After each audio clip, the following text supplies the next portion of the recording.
shall do the regeneration no matter what. And I did, and that's why I ended up in Canada, getting paid much more money than I would have got working for the BBC. Anyone else want to ask a question up here? Put your hands up. No? All right. Excuse me, I just like this bit. I like the disc it all the way down. Nice and comfortable. No, you're not while I'm here. Hello. Do you still watch Doctor Who now? And if so, who's your favorite doctor? Yeah, I look in the mirror every morning and I...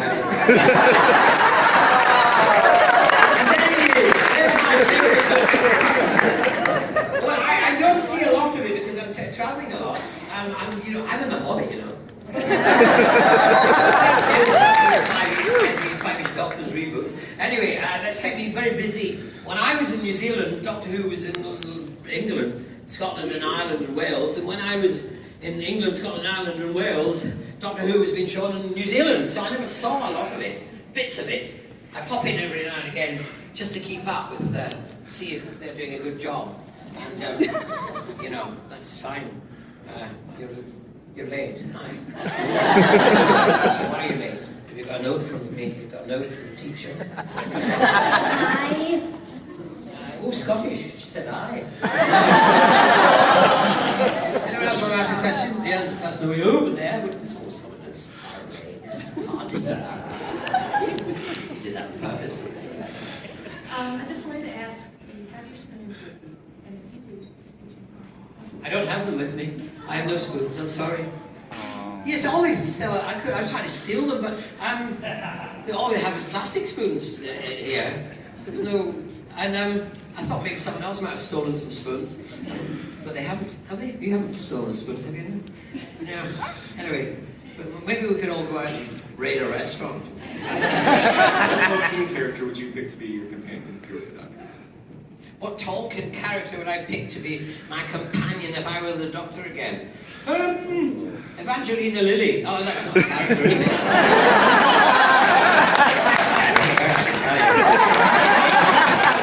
She's the one for me. What's her character? I forgot what her character's name is, really.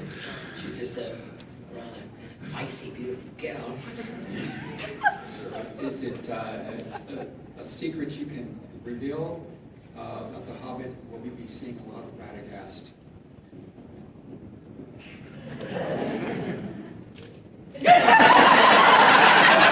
I'm not allowed to talk about that, I'm afraid. I'm so sorry, sir. I've got to keep my trap shut on what's on the Hobbit, otherwise I'll be electrocuted. Oh gosh, that's not very funny, really. I just realised where I am, and I'm in America. It was a joke, honestly, it was a joke. Not for the people that are getting electrocuted, but anyway. did you keep any souvenirs from the set of Doctor Who when you were working? No, and yes. No, yes, no. I did some. The thing is, I didn't keep enough. I didn't know. We had no idea.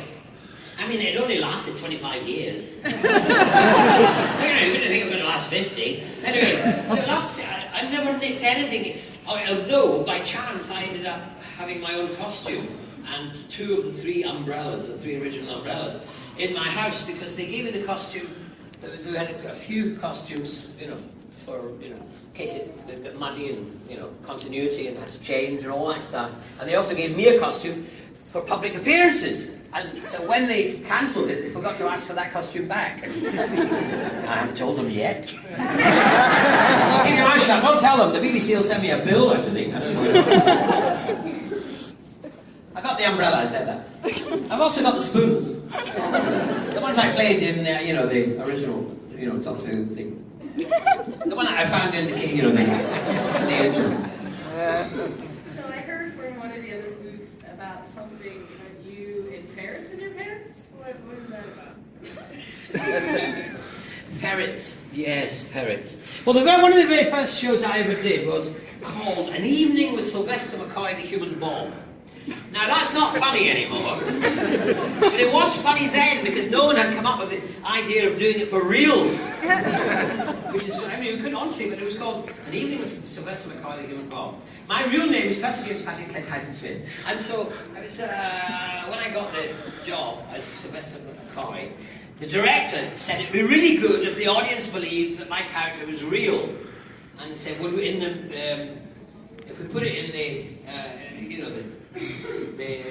billing, Slyvester McCoy played by Slyvester McCoy, he said, would you do that? That would be really good. I'd only just started acting, and I called myself Kent Smith then. I didn't feel it was a good name for my kind of acting. So I said, yeah, okay, I'll do that. I'll call myself Slyvester McCoy for that particular piece. And then critics came and saw it, and they said, yes, Slyvester McCoy, played by the real McCoy, and all that kind of stuff. And I thought, actually, it's quite a good name. I think I might keep it. Because there was another Kent Smith, who was an American, who did 30s black and white B movies and played Indian chiefs. He was a blonde. Anyway, he was actually, but anyway. So I thought I'd change it. So that's what I did. I kept Slyvester McCoy, the human bomb, as my name. And what was your question?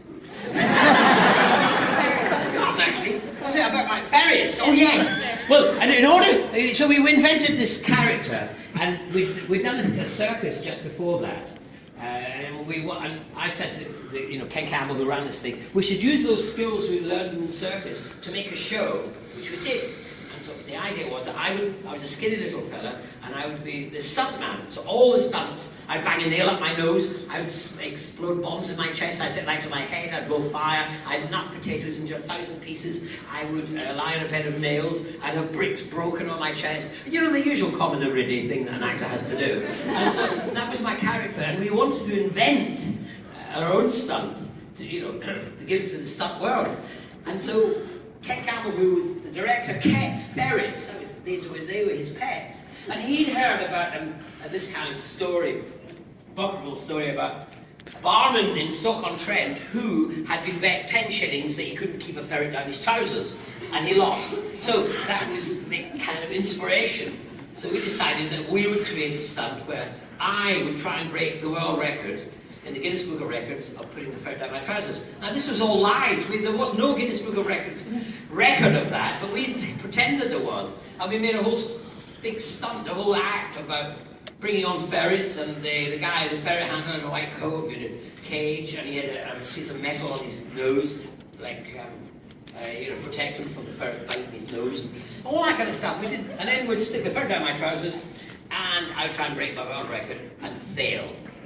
The thing was, we were doing it and a big newspaper, Sunday newspaper, came and followed us around and did this big expose, because we were being paid by Liverpool Arts to go to Kirby. Now Kirby's a cowboy town.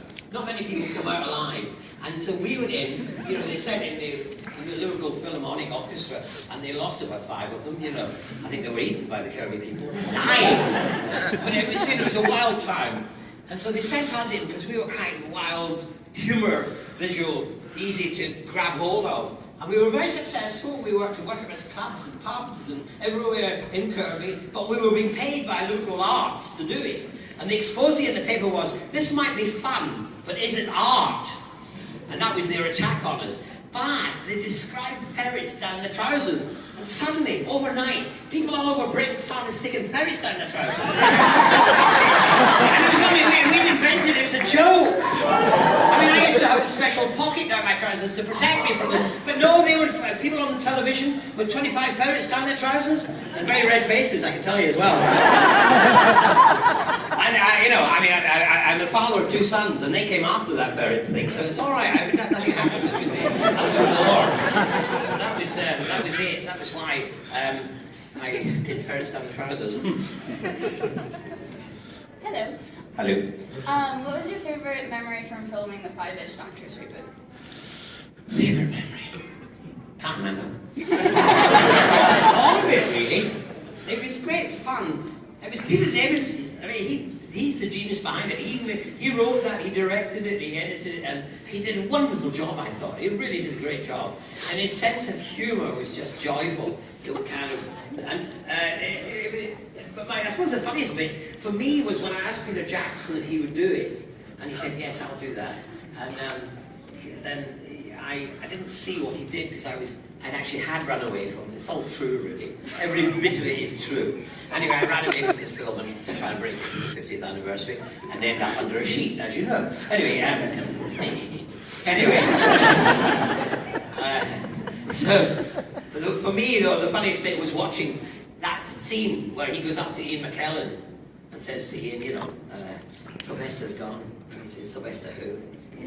You know, the little fellow with the Buddha. Oh, yeah. Will you do his lines? Oh, yeah, it'll be an improvement. That's what he said, Ian McKellen. I worked with him for years.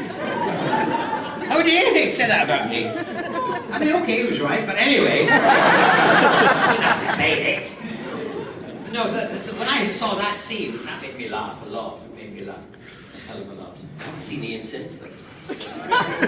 He's hiding. Tell us more about your work with Ian McCollum. Well, yes. I'll show you what it's like working with Ian McKellen. Shall I show you? Yeah.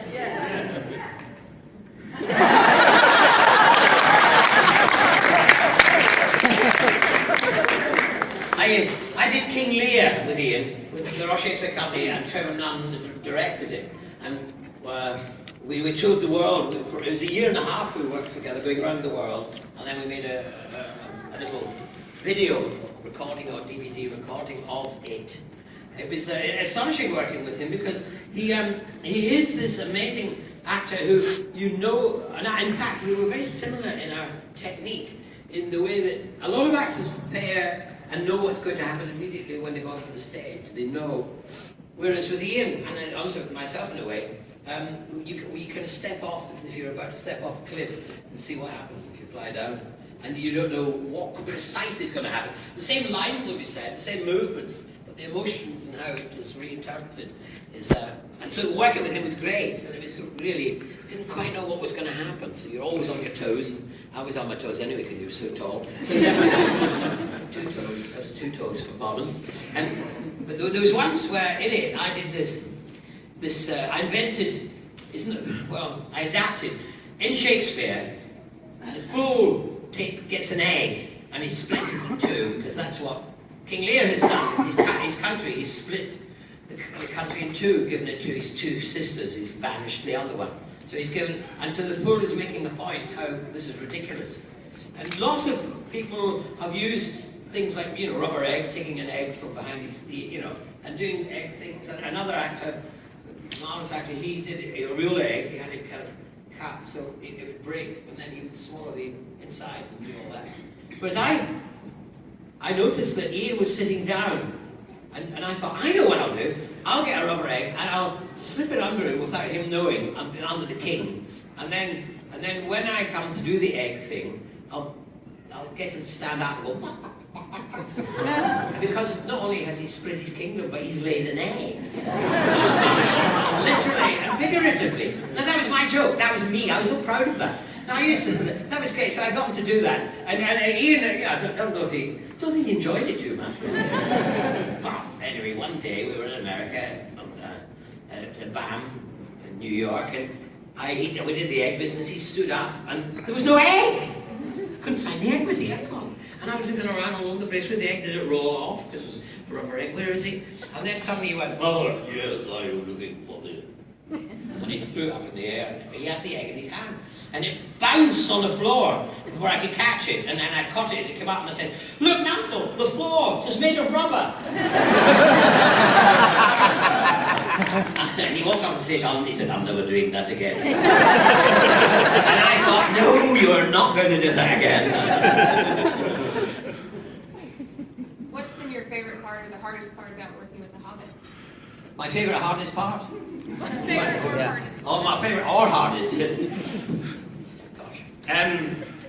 Favorite. Well, the hardest, I mean, is the hardest bit. Well, it was being on the sledge. I mean, it was also favorite as well because it was great fun. I really enjoyed it. I was on that sledge and there used to be about 10 men pulling it in a row. You know, honestly, I'm sorry, they're not real rabbits. Anyway. Forgive me. Anyway, they would pull me, and then they also had a little motor. There was actually a little motor that pulled me along, and it was great fun, bouncing over the things, hanging on like grim death. And then what else? There was and there was a fixed machine, and they attached her to that, and then it would pull me. Whoosh. So that was all going on. But then there was one bit everything was done in green mostly, and we were in this green room. All green everywhere, green floor, it was padded floor of green, and I was on the sledge on a big rubber ring covered in green. Now there were 2 men dressed in green. It was like an art. thing. You know, you pay money to go and see it in an art gallery. Anyway, I was that's the scene. I'm on my thing. I was on the sledge, and those green men were making the sledge go up and down, and they're trying to, they're filming it from all different angles, and they wanted me to do double takes like that, like that. I'm holding on doing that, and then they say, no, we want to do a low one, but the problem is the padding's stopping us getting low enough. So they took the padding away from underneath the green, and then they got down there, and they got the camera, and they did the low shot, and then they put everything back again, except the rubber. And then the next shot, I was asked to go do double take. They said, do it bigger, bigger! And I did this double take, and my hand flew out, and I flew, and I was up this high, because it was on, I flew off backwards, onto this concrete floor, because the padding had been taken away, and they forgot to put the padding back. And so my bum hit the floor, and it walked out. And as I hit the floor, my head was just about it touched the concrete. I felt my brain move in my skull. You know how everything's slow motion? And just then, thank goodness I was in New Zealand, a rugby player dived and caught my head. It's only in New Zealand that it was done. See, anyway, I would probably been knocked out or worse. I've no idea because I never got that far. Thank goodness. So that was, that was a bit dodgy. That bit. Yeah. But there's also, working. I loved working in my house. They built a real beautiful higgledy-piggledy house for Radagast. It was stunning. The detail, which you hardly see, was just unbelievable. It was just so beautiful. But then they gave me this, stuffed hedgehog, which was lovely, the nice. I said, that was me, and then the stuffed hedgehog. And I'm the only one in the whole scene. I realised this. It's just me and this stuffed hedgehog. Oh God, this is wonderful. I'm going to be up there in VistaVision, or whatever you call it, 3D, the old big thing. I'm going to be up there, giant, just me, no other actors. Great. Wait till my mummy sees it, my granny sees it, my son sees it.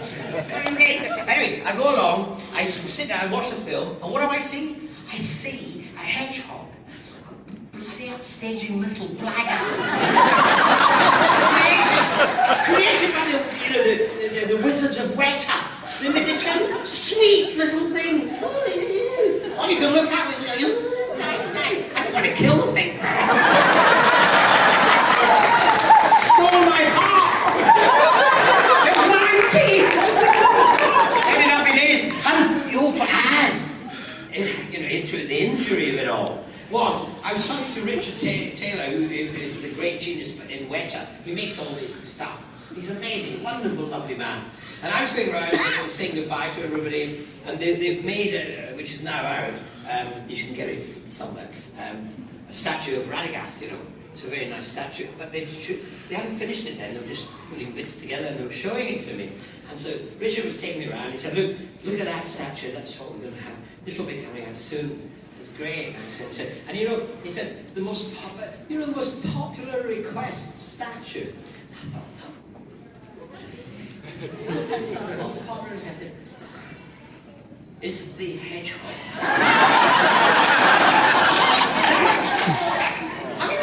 I hate that hedgehog. Don't ever mention that hedgehog to me. Staging.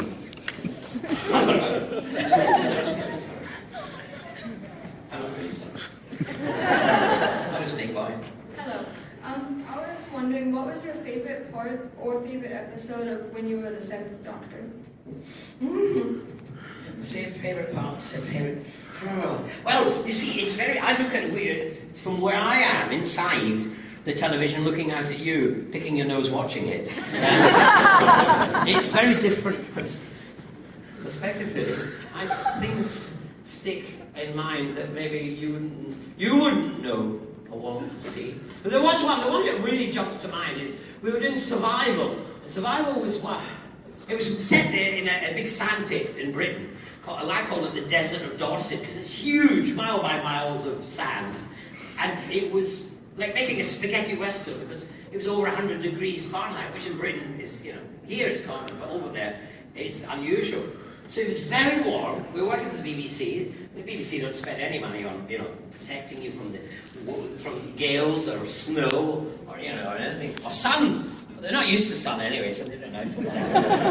Anyway, so we had all this sunshine. I mean, all these girls dressed up in fun fur. And they were, you know, cat people, cheetah people, or whatever they were, and they had, you know, fur, makeup, ears. You see them wandering around here. Anyway, they do it voluntarily. I mean, these girls were getting paid. But they weren't getting paid enough, because it was terrible. The heat was unbearable. I was all right. I had the umbrella, put it up. Sophie and I stood under it, had some shade. And one of the girls completely lost it. She couldn't bear it. So she stripped off her fun fur, and she was last seen running over a sand dune. The only thing was, she forgot she was only wearing a thong. So for some reason, that's the one that sticks in my mind.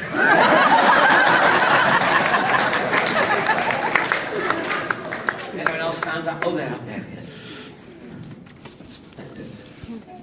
How long does it usually take to put your costume and makeup on for Radicats? About an hour and a half, really. Not very long. I was lucky because the costume was very easy to put on. It was just a few layers. I put that on, and then the wig was the biggest bit. But that was one, just putting on a hat, really. Except, you know, they had to glue it around the side and the beard. No, I didn't really grow that beard, sorry. I had it stuck on. I know you thought I grew it, but I didn't. Anyway. And the bird poo, well, that was the nastiest bit. They had to get seagulls in the morning.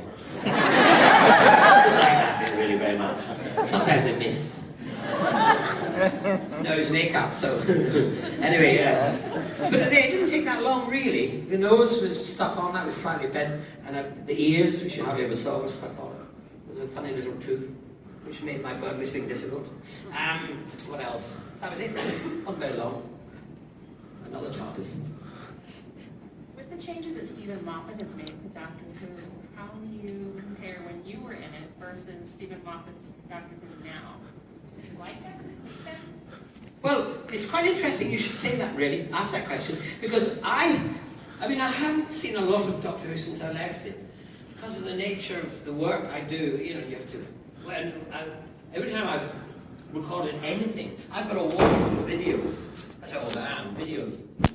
Explain it to the children.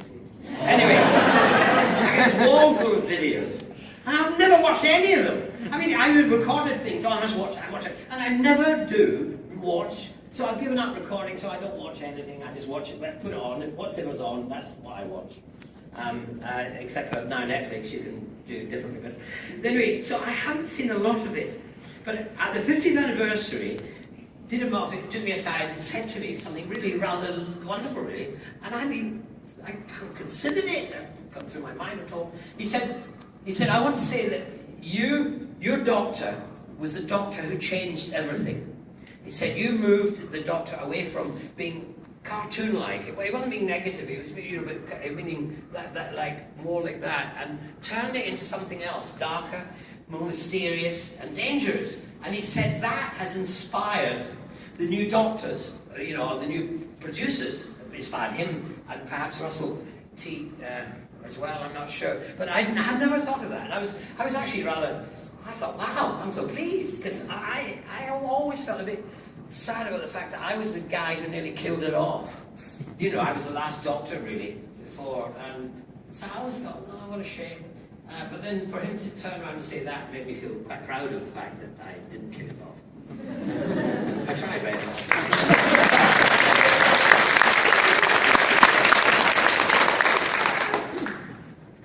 Of your audio drama, the Seventh Doctor and all his companion, and how do you change a performance in audio as opposed to on screen? Well, it didn't take so long in makeup. And, you know, I'm 6 feet tall, and I've lost a lot of weight. The sets don't wobble. Well, I mean, you do. The thing is, it's a very quick process. You get the script, and you kind of mark the script up, and then you come in and you read it, which is great. You have to learn lines. That's lovely. I love that bit. And some of them, they all vary. Some of them I'm with, you know, Sophie, and then my new companion as well. And others I'm with other people, and others I'm by myself. And I just did one very recently, which I can't tell you about, because it's very exciting. Anyway, anti-crow. Anyway, so doing it, It feasts on your tears. you kind of respond to the script. It's what the script dictates, really. I don't really Because when you start reading it, you start, oh, this is a light one, this is funny, oh, this is dark and sad, or this is a complete mix of them all, or this is just, you know, kind of documentary, whatever it is. And so it's just, and I'm an instinctive actor. I sometimes, you know, as I said, I walk off the cliff not knowing what's going to happen. When I get a part, sometimes I'm not sure how it's going to come out. You put on all the costumes, you think, put your mind in the right place, you think what you're going to do, and bang, you launch yourself off. And, you know, hopefully it'll work. Sometimes it doesn't, but hey-ho, that's show business. Sorry, excuse me. Boo. Sir, my wife and I have come to your table, we've gotten your autograph, and we've gotten our picture taken with you, and we were so delicate with you. I did not know you were this animated, or we would have had more fun. Next time, it will be different. But thank you.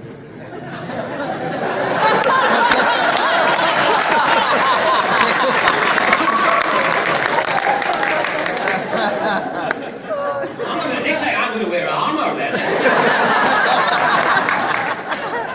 Delicate. I'm old and decrepit, yes. What are you laughing at? That wasn't meant to be funny. Okay, other than the Seventh Doctor, which one is your favorite?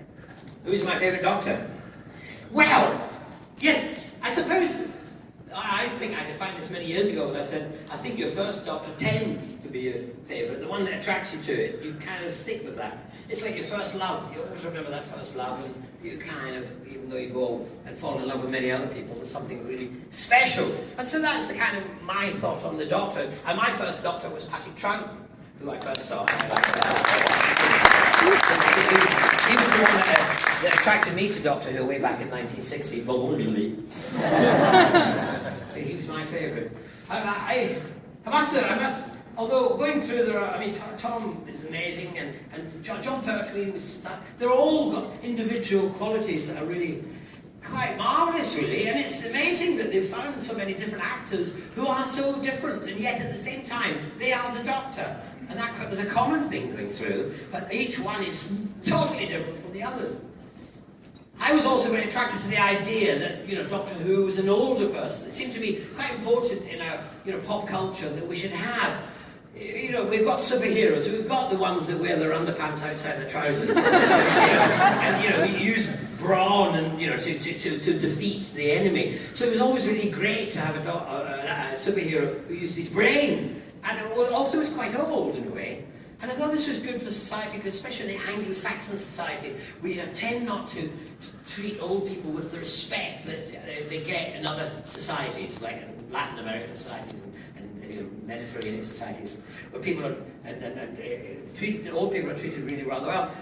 And so it would seem good to have an old person as a hero, so that children could watch that and, you know, relate to an older person. So when they brought the new one back, I was kind of slightly, well, I mean, Christopher Eccleston, he was 40 odds. I was 40 odds when I did it. Although when I did the film, the Paul McGann, no, the Slyvester McCoy and Paul McGann film. When I did that, one, I thought I was the right age then. I think I was about 50 then when I did that. I really felt comfortable as the Doctor. I thought, this is the age. So, you know, Peter Capaldi is going to be one of the oldest actors to play the part, although he looks much younger than, you know, William Hartnell. But that's because of, you know, drugs and things like that. No, natural health. It's not natural health. Keeps us younger, you know. Anyway, what pills are you on? I'm in Nigeria. Anyway, but when they started to get younger, then David came along, David Tennant, and that was interesting. Yeah, well, a bit young for my taste. Also, I got phone calls from Scotland. The newspapers in Scotland phoned me up and said, "Hello there, Sylvester. Have you heard? David Tennant, he's not doing it as a Scotsman. What do you think of that?" Oh dear, this is dangerous. What do I say? I mean, I'm going to upset them. I say, well, but then what I started was, well, the thing about David is he's a great actor and he can do Scottish. That's easy. He's a Scot. So therefore, he's stretching himself by doing English. That was, you know, estuary English, we called it. It's kind of the English that Tony Blair kind of spoke. You know, posh people, but they drop their H's, if you know what I mean. That's called estuary English. Anyway, he was doing that, and I said, that's the reason why he did it. And also, he wants to prove to the world that Scots can do other accents. Because one of our greatest actors, Sean Connery, well, I mean, everything he does, when he comes on, I mean, have you seen the film The Highlander? Well, I'm a Highlander. I should be speaking in a French accent. Because that's what the Highlander did. Oh, I'm a Highlander. I come from the mountains. Well, I'm a Highlander and I come from the mountains, but I don't speak with a French accent. I mean, that film was, you know, as far as accent was concerned, it was having a nervous breakdown. But then Sean Connery comes on, and I said, oh yes, I am an Egyptian. And then Sean, I'm an Egyptian. And then, I am a Highlander. Oh, he said, I'm going mad. Then the next film he comes on, he's a Russian. Oh yes, I am a Russian. And then they give him an Oscar. They give him an Oscar for playing an Irishman in The Untouchables. But he says, I am an Irishman. What do you do with an Irish accent? I mean, it's easy for Scots to do Irish accents. We're related, we're similar, we're just across the water. So I mean, that was, I believe, you know, David wanted to prove to the world that, you know, he could do accents as well. I'm Scottish, I could do English. So that was my excuse. They didn't believe a word I said, but that was my excuse. But then, they should give it to a 12-year-old.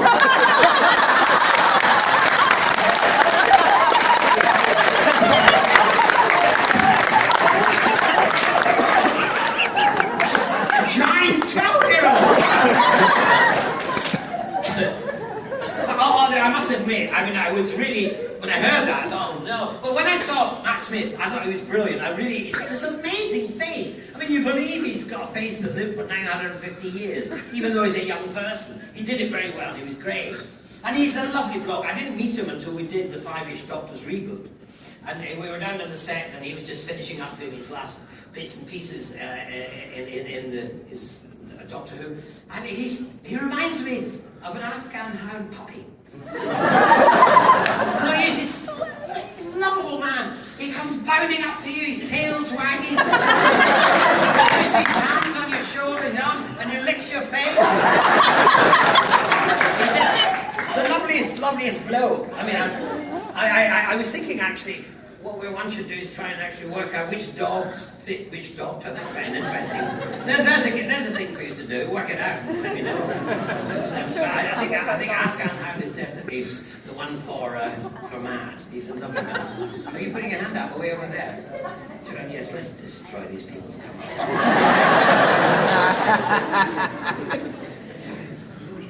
Who was your favorite actor? Well. Favourite, and this contradiction of terms, really. I mean, I must say that when I worked with the Master, the actor, Anthony Amy, who played the Master, I mean, he was the Master. Even when he was off stage, he was the Master. He frightened me off stage. He was great. I mean, he was great. But in a way, I suppose it's the Daleks. I didn't really feel I was a true Doctor until I worked with the Daleks. And they did that in the Remembrance of the Daleks. Race, really, and not gender, different peoples, different colours and things like that. We wanted to. That was part of the process of my tenure as a doctor. We wanted to do stuff that meant something, as well as just being entertainment. It had to have. We didn't want to preach, but we wanted to, stand up and look at what was happening in the world around about us. They all wanted, Paradise Towers was all about housing and poverty housing and all that, and that was related to that. The Happiness Patrol was about Thatcher. You had to be happy and all that kind of stuff. So, but the Dalek one was, so there was a battle going on. Now, the pyrotechnic boys at the BBC loved to blow up things, and they tried to blow me up many a time and all, and nearly succeeded. Anyway, we were under the arches at Waterloo Station, which is a big station in London, and it was the Easter Monday. It was the 60th anniversary of the Easter Rebellion in Ireland. And the IRA were active in London at that time, and therefore there was an expectation that something might happen. A demonstration, car bomb, or something horrible like that. Anyway, we're filming under the arch, under the railway station. The pyrotechnic boys let off this huge explosion as two Dalek factions are fighting each other in the arch. The noise just reverberates all over the place. Cars, alarms go off, windows get cracked, Smoke everywhere. It's on the radio. The IRA have blown up Waterloo Station. Fire engines arrive. The ambulances, car, everything. And I was standing here and there was smoke coming out of that tunnel just on the right there. And down came the ambulance first, and then the fire engine behind it, lights, noise, and all that going on. And then suddenly the ambulance kept screeching to a halt, and the ambulance driver's chin dropped to his chest because out of the smoke came 3 Daleks.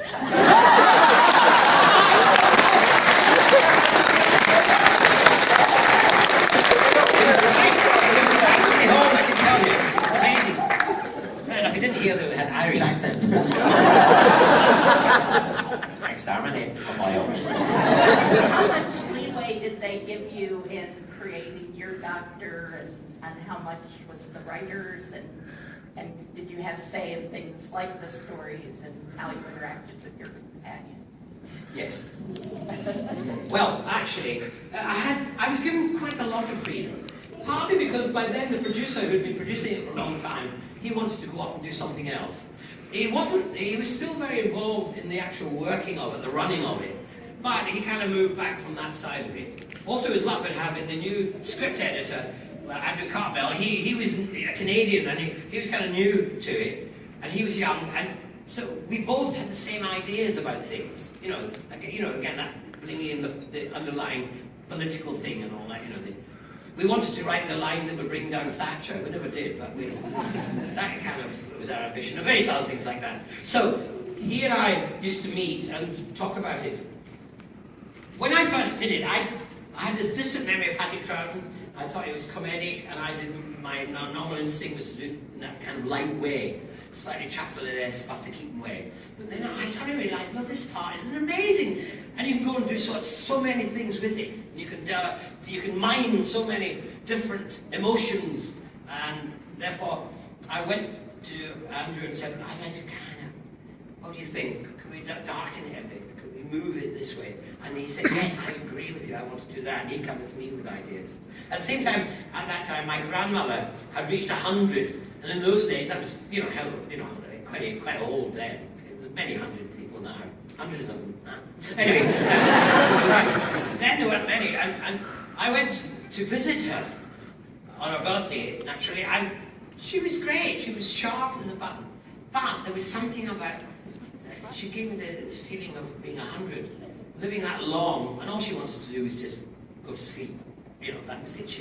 She'd lost children, she'd lost grandchildren, she'd lost, she'd seen sad things, friends had gone, all that kind of stuff. And I remember thinking, wow, my doctor's 950 years old or something like that. He must have had all that. And so I went to the writers and said, let's try and bring this in. Not heavy, but just let's make this part of the baggage that the doctor carries with him. Every now and again you get a glimpse of something sad or something angry or something. And so that's how, yeah, he and I managed to create, the Doctor Who number 7 in our own likeness, as it were, our own wish. So that's how, we did it, really. I think, yeah. Oh, I'm way up there. It's like that easy. Where you are? What was your favorite part about the 50th anniversary of Smith? Well, the 50th part of the 50th anniversary, favourite part, was none really, because we weren't in it, except for those under those sheets at the end. Yes, that was, we didn't really get to be in it. And that's why we made, I don't know if you know, but there is a thing out there in the ether somewhere called the Five-ish Doctors Reboot. You should try and see it, because it's about the doctors who are not in the 50th anniversary trying to get into the 50th anniversary. And but as I said earlier, I don't know if when you came in, but you didn't say that. You went to the moon, we could hear you. So it was, yeah, it was sad. In a way, it was sad that we didn't really get that involved. They did have us at the end, lined up at the end, but they weren't our bodies, they were someone else's. They got some fat little chunky fella for me. I mean, look at me. They got the right body for me, didn't they? Anyway, so I watch the Five-ish Doctors reboot. I think it's coming out or as an addition to Matt Smith's last season on DVD. So it might come out. It wasn't on the 50th Blu-ray. We have 5 more minutes, so we I was have 2 disappointed questions it wasn't left. on the 50th Blu-ray. You know. Since you're standing here.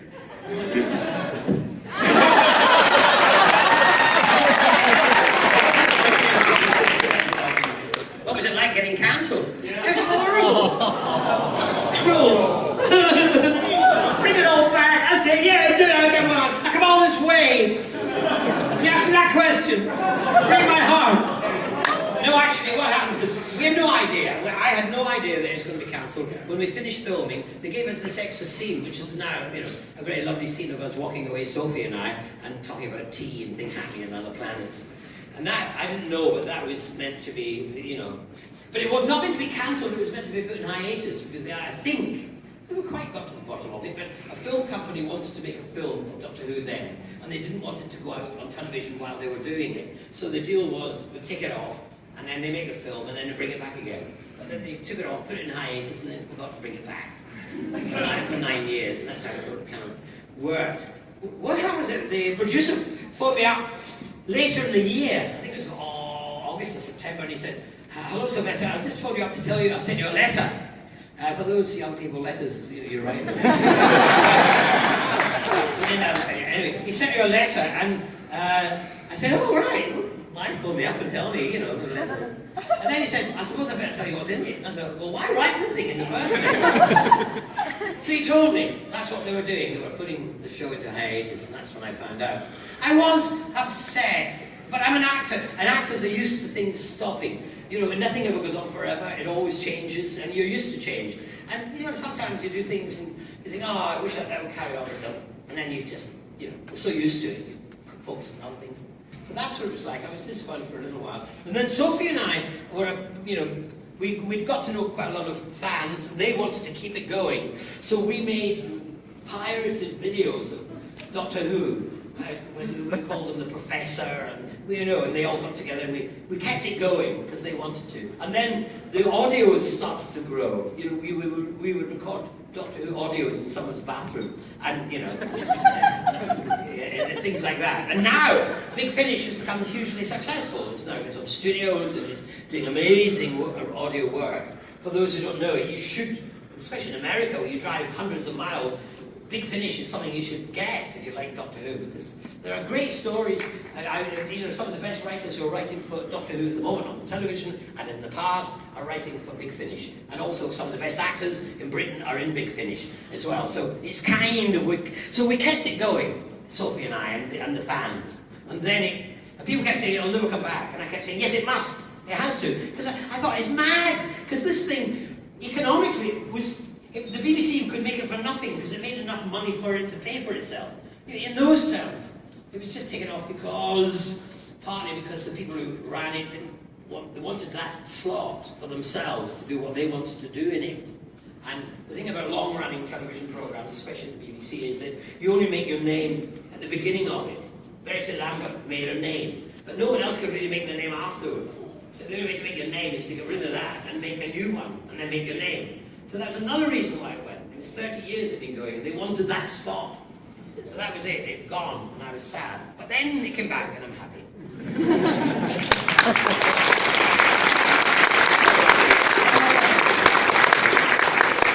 Sorry, I'm picking her.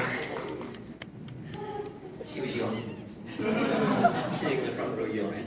I love those kind of audience. To be or not to be?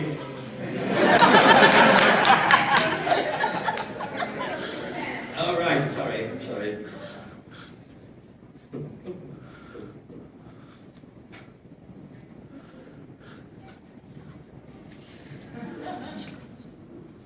I was wondering, what are some of your favorite memories of Ace and you as Yes, Ace. Well, no, the great memories. I mean, we're still great friends. We see each other regularly. We share the same birthday. I mean, yeah, she looks much younger than me, but plastic surgery.